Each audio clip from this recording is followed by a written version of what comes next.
NFL Divisional Round prop bets and Hitman. First off, let's weave the hops into props and hops because you and I are recording this Thursday evening, and I see you've got something pretty nice in hand. You're gonna embarrass me. You're gonna have an IPA like a real man does, and you're gonna embarrass me right now. I do not have an IPA, but let's see Got what the you've White got. Claw today. I'm soft. I can't drink beer. I drink liquor, and I drink some soft stuff like White Claws, and every now and then I'll have a Not Your Father's root beer, which is actually like 6% alcohol. But yeah, I'm soft. So you embarrassed me on this show. That's all good. I think that the first time I had you on the show, I tried to commend you and the security and just knowing what you like and not trying to pretend that you're into something that doesn't resonate with you. So if White Claw, vodka, Red Bull, not your father's root beer, whatever it is that gets the job done, then there's absolutely a time and place for it. I will say that you inspired me to go grab a can of a beer I have not had yet. I just got it delivered this week from my favorite brewery, Green Cheek Beer Company, as regular listeners will know. It's a new one of theirs called Follow the Leader. I'll hold up the can so the YouTube audience can get a look at it.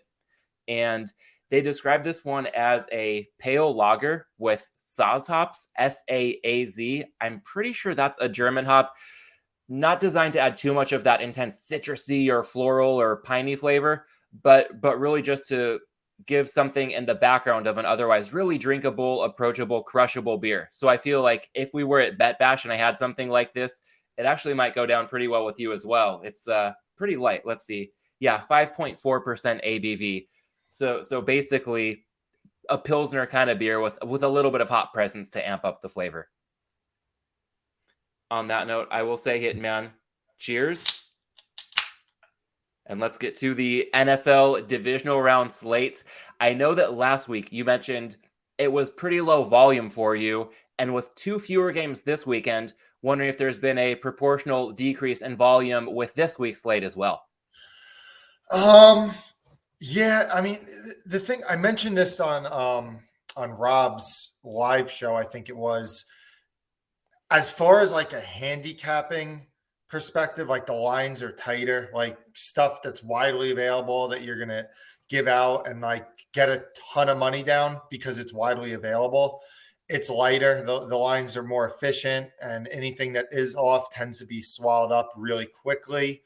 I think that where I find myself playing more volume in the playoffs is that you have a lot of rogue shops. And I think I mentioned this last week on here. Maybe I didn't, but you have a lot of rogue shops that will put up rogue numbers, or they don't put up props throughout the year much. And they're putting out a bigger menu. And now there is a bigger menu on, even at like places like DraftKings and FanDuel.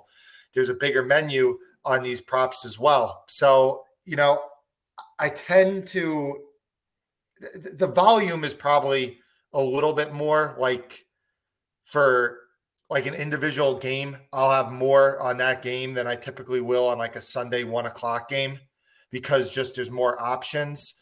But as far as like widely available stuff, the lines definitely are tighter, and it's going to continue to keep getting tighter as we keep getting to 4 games to 2-1.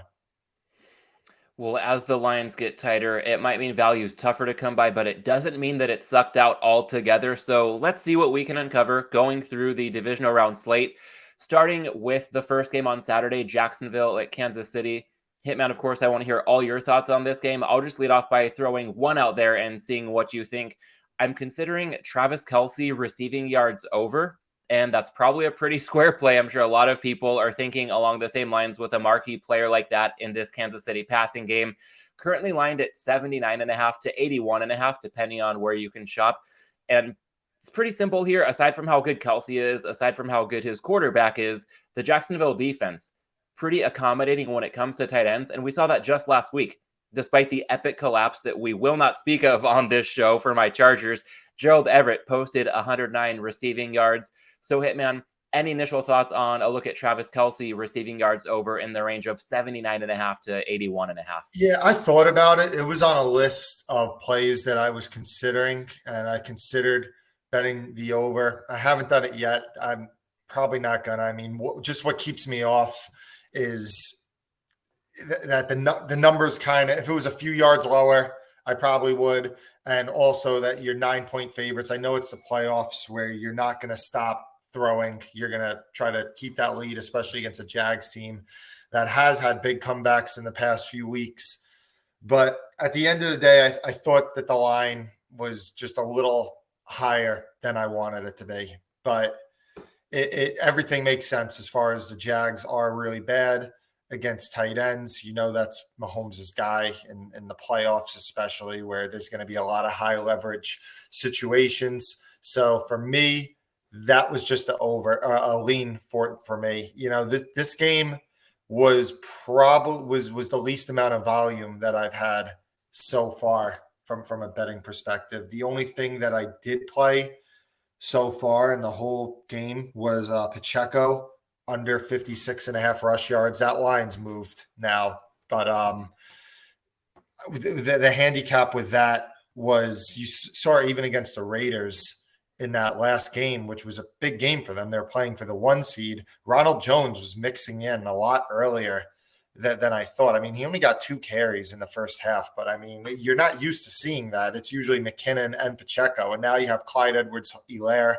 potentially coming back from this game for this game. I know that Pacheco is still going to be the starter and everything, but you never know. Edwards-Helaire could eat in 1, 2, 3 carries or something. And the Jags do have a good run defense as well. So that was the only play that I've made in this game. Not much widely available right now that I really like. Yeah, and looking at Pacheco's lines now, I'm seeing it as low as 48.5, shaded pretty heavily to the under. So probably safe to say it's a no-go in that range, and that's perfectly okay. Again, a lot of great games to watch, but as bettors, our biggest advantage is the option to pick our spots and decide where we want to get down. If there's not too much actionable right now for Jags Chiefs, we can move on to the nightcap on Saturday, the Giants and the Eagles. And as with all these games, Hitman, I want any thoughts you have on anything where you see opportunity. I do have a few potential wagers that I'd like to run by you for this one. First off, I'm looking at Daniel Jones rushing yards under, and that might sound counterintuitive after how dynamic he was last week. He was great passing the ball as well, but really active in the Giants run game. Currently, Jones rushing yards lined anywhere from 44.5 to 47.5. And I feel like we might see some recency bias inflating this line. Again, last week, 17 attempts for 78 yards. This week, taking on a division opponent in the Eagles with some familiarity as far as what Jones can do. And I feel like I don't want to see it, but there might be more of an element than usual of a free roll on any injury issues. And let's not even get started on the chorus of bettors who will be crying for a refund if that happens. Hopefully, we don't see it happen. But last week, 3 sacks in addition to 17 rush attempts for Daniel Jones. That's pretty taxing. And he's not a guy who evades contact. He takes some big hits when he's holding the ball. So overall, aside from that handicap, I think of the timing here, maybe best to wait, even if the angle makes sense, because with the playoffs, word's getting out that a lot of quarterbacks who are remotely mobile are getting pounded to the over because they're more inclined to run in the playoffs and high leverage moments than they would be in the regular season. We can touch on that with Josh Allen a bit later. But as far as Daniel Jones is concerned, between the handicap and the timing, any inclination to potentially look toward rush yards under? You know, those 17 carries last week, that's a lot of usage that he got. And I mean, I just wonder how sustainable that is. I mean, maybe because their season's on the line, they won't yeah, taper I it mean, off if if they you don't were need to. talking about like a season, if like his season, if we were starting next season and his season long rushing yards was inflated because of this recent run of big carry games, you could definitely say, yeah, it's not sustainable. He's probably going to get hurt. But a 1 game spot, it's not something that I personally had my eye on. I mean, I'm not going to bet the over because, I mean, you could have played over 37.5 last week, and now you're paying the price. You're paying a premium on Daniel Jones in this game. So if you are going to bet the rush yards over, I mean, he's lined right now like Josh Allen, close to Jalen Hurts. And those are like the truly elite mobile quarterbacks in this league. So for me, it's a pass. The play that I did make in this game was Isaiah Hodgins under 45.5 receiving yards. Hodgins really has the tough matchup for this Giants pass core. Well, so does Slayton, but Slayton's a little bit more the more explosive guy that, he could get this on one, two catches. Hodgins tends to need a little bit more volume. And, with this matchup against Darius Slay and James Bradbury on the outside, that's the spot where the Eagles are strong. It's been in the slot, especially with Avonte Maddox's health in doubt, where it's been in the slot where they've been a little bit more vulnerable, and Richie James would tend to benefit from that. The increase in Jones rushing obviously does hurt some of the pass catchers a little bit. And then you just have the fact that Isaiah Hodgins, I mean, he went over this number twice this season, and both games were against the Minnesota Vikings, who are just a comical pass defense. I mean, this Eagles pass defense has been one of the best pass defenses all season. So Isaiah Hodgins was my play in this Giants game. I like that look. I am still seeing some 45.5, and even at some of the bigger books, 43.5. So we're in the same ballpark there. So that seems, unlike the Pacheco play, that there is still some value worth giving strong consideration to, at the very least, for Isaiah Hodgins. Hitman, when I asked you about Daniel Jones, you also did weave in Jalen Hurts as part of your answer. And I wanted to talk about Hurts as well. Quick pop quiz. Offhand, how many designed runs would you guess the Eagles dialed up for him in the Week 18 contest between Philadelphia and the Giants? I bet is under pretty big. Some books had it at like 48.5 at open. It closed like 34.5. The 48.5 was just a joke of a number for that game. So I think I think it was zero. It was zero, or I think he only had one rush attempt, period. All right, so I'll give you credit. The first number you threw out there was zero. That's correct for design runs. Yeah. I haven't checked the box score to see the attempts, but I did hear on the Bet the Board podcast from Payne, 0 design runs. That's pretty telling. I think of something like we saw with Todd Gurley back in the playoffs this time in 2019. Somebody not being on the injury report, not necessarily meaning that they're at, or frankly, all that close to 100%. A lot of unknowns with Hurts' status. Suma on our Tuesday show called out that Hurts might have just a little bit of the playbook held back as he really tries to return for a full game for the first time since sustaining the shoulder injury. And kind of like Jones, I wonder if it makes sense to wait if I do want to play the under, but I'm seeing it at 51.5 right now. So any thought as to potential merits on Jalen Hurts rushing yards under 51.5? I lean under. If this number got bet up a few yards, maybe it would be an actual play by me. But at the moment, it's just a lean. I mean, I totally, and I understand the whole premise of maybe they don't run Hurts as much. And I know this is a do or die game, but it's also a game that theoretically is 7.5-point favorites. If they do get up later in this game, maybe they're not running him as aggressively. And obviously, if it does come down to where the game's close and it's a high leverage spot, then they're going to run Hurts. But yeah, this number, I mean, it's higher than his regular season number. Rush yards has typically been, and obviously he gets that boost for it being the playoffs. But they're not really saying the injury is going to affect them, and I'm not certain if Hurts is 100%. It's what's kept me off Eagles teasers so far, is that he really needs his running ability to be the type of quarterback that he is. And I'm not 100% certain that he is right. So I would lean towards the under. I will certainly be circling back with you on that point about Eagles teasers. One more potential prop on this game I wanted to check in with you. Dallas Goedert receiving yards. I'm looking at the over 50.5. Suma on Tuesday's episode just made the case for Goedert to have a great matchup here against the Giants defense that could struggle with Goedert as a possession receiver. If we think that Hurts might have fewer rushing attempts, maybe that could mean more passes, but not necessarily sitting back for a long time, but having a quick time to release, using some more underneath action, that could possibly translate to volume for Goedert. Any thoughts on Dallas Goedert receiving yards over 50.5? You know what? It's such a shame because I love, what do you think this line opened up at, Matt? At like 4 shops. This is where you're the pro and I'm just the guy doing this as a side hustle, loving to get this info from you every week. I will guess, since you asked that question, geez, it's probably been steamed into oblivion already, huh? Let's say 38.5. No, you were a little aggressive over Okay, there. But here, well, I'll overcompensating. show it. I don't know. We probably can't see it. The lighting's not good, but 42 and a half. And I Okay, actually got a the ship has 41 and sailed. a half also at another book. I mean, it was just, oh my God, I loved it.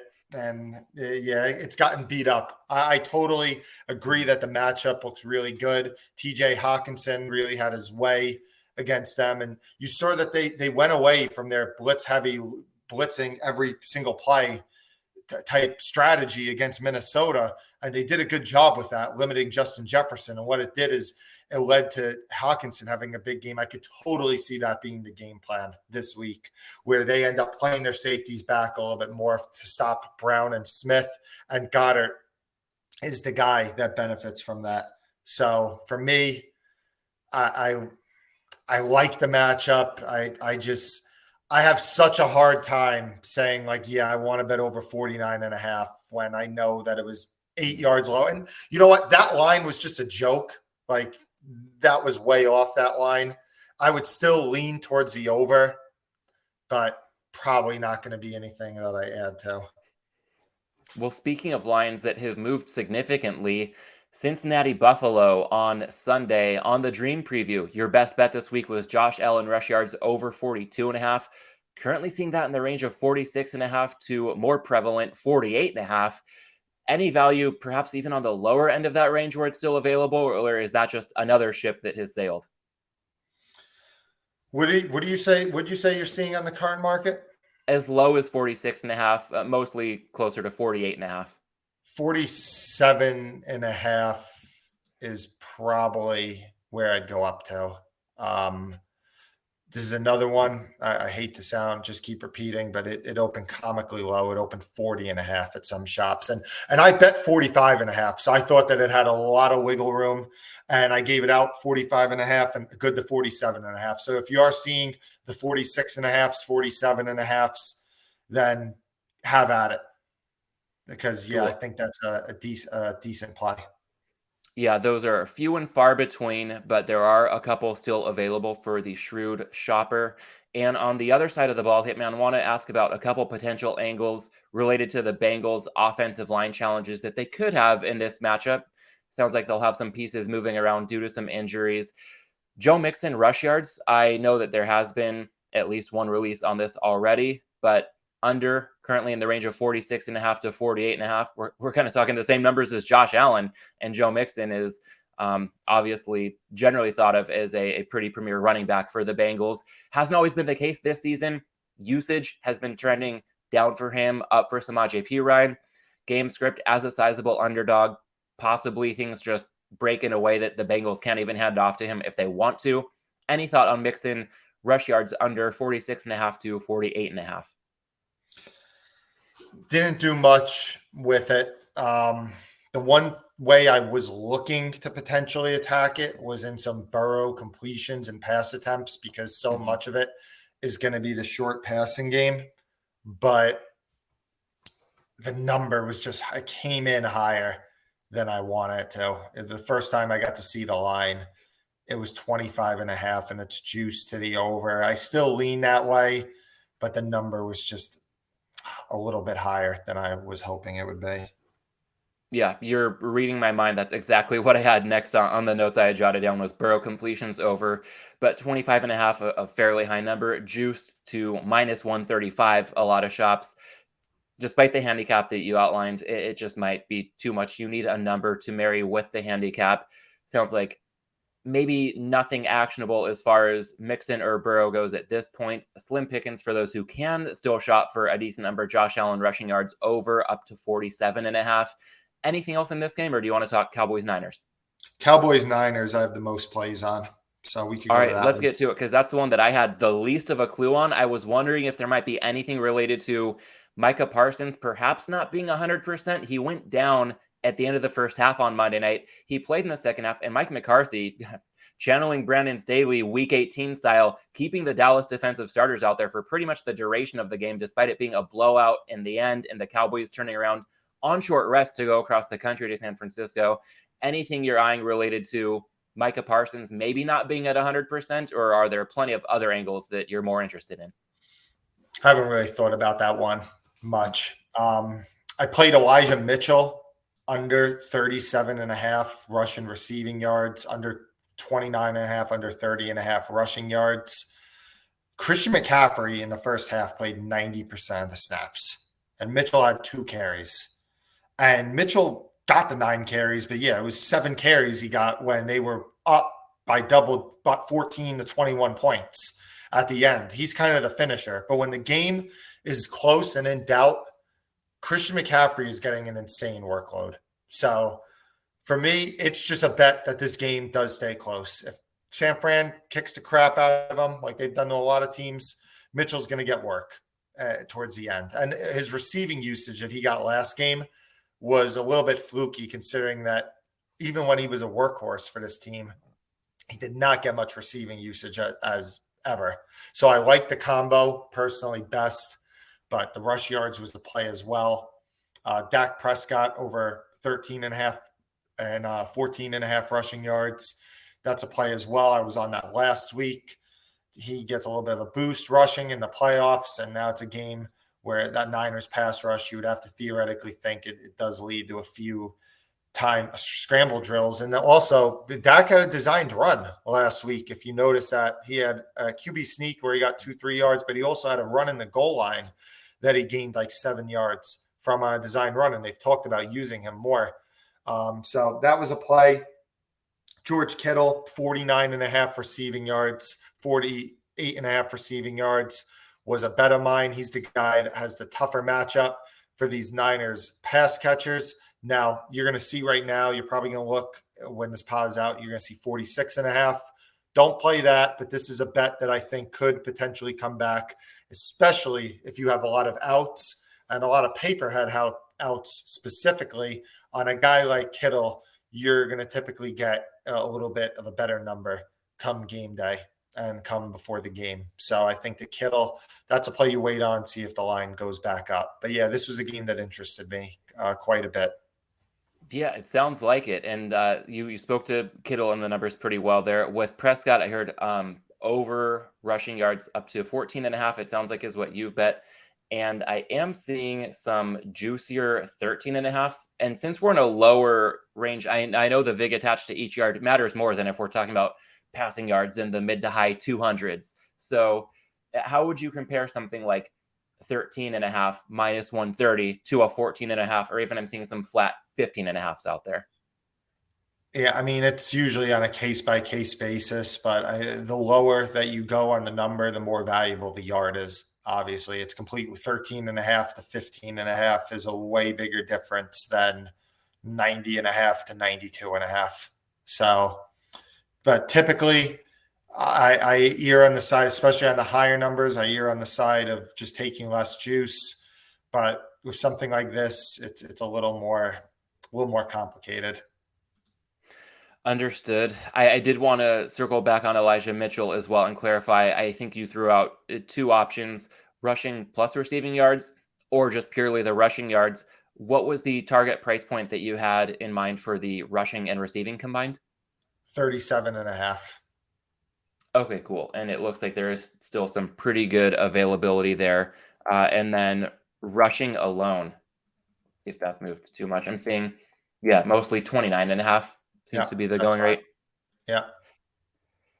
All right. Well, we might have just touched on a couple of the marquee options, but if we're looking at picks, locking in some plays to make an official part of the Props and Hops divisional round portfolio, what are your favorite plays of the week? Let's go Elijah Mitchell, under 37.5 rushing receiving yards. 29.5 rush yards is a fine alternative, but I do prefer to have the combo on that. And we'll go with Isaiah Hodgins. We'll go under 44.5 receiving yards. All right. I will certainly be in play on both of those. It looks like I have access to one of the few books still hanging Josh Allen at 46.5. So for those who can shop around, consider that as well. And Hitman, I wanted to run something by you, kind of a secret as far as teasers are concerned this week. I'm not sure if you've heard about it, but bettors do have the option to tease the Chiefs and the Eagles. So you could take Kansas City down to -2.5 against Jacksonville, Pair them with the Eagles -1.5 hosting the Giants.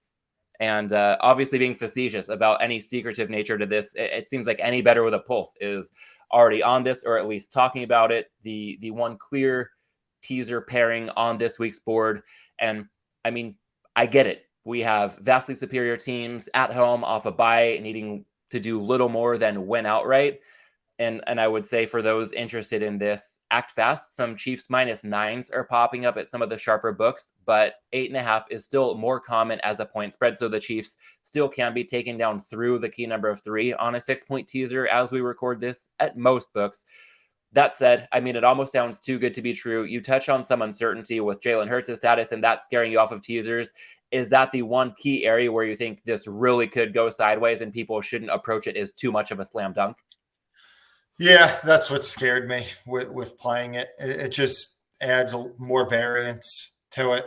Where, I mean, with the teasers, obviously you don't want variance in your teasers. I just think that factor leads to more variance. So, would I book this teaser? I mean, I'm not really looking to do that either, but it's just something that I personally haven't made yet.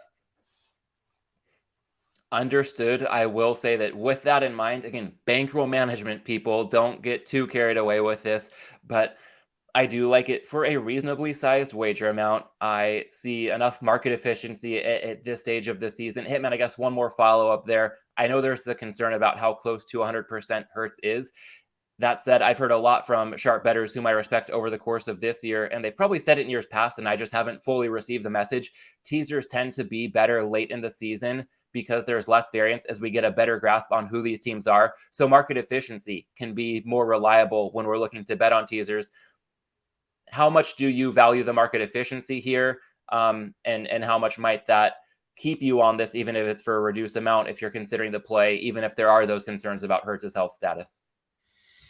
Yeah, for sure. I mean, that is true. I know earlier in the year, teasers stunk also. And then towards the end of the year, they did get a lot better as well. So, yeah, it's totally true that you'd rather play them later in the year. And I mean, when is the market more efficient than playoff games that you could get down millions if you wanted to at these books taking big limits because the line's pretty efficient.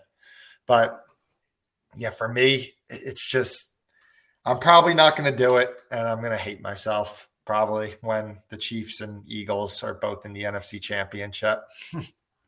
We'll see, and it is possible that one of these teams could win by 1 or 2, so not as safe as a money line parlay, but a much better price than a money line parlay with a standard -120 vig attached to teasers. So leave it to everybody to choose their own adventure, but I will go ahead and lock in that teaser as my official play for this week.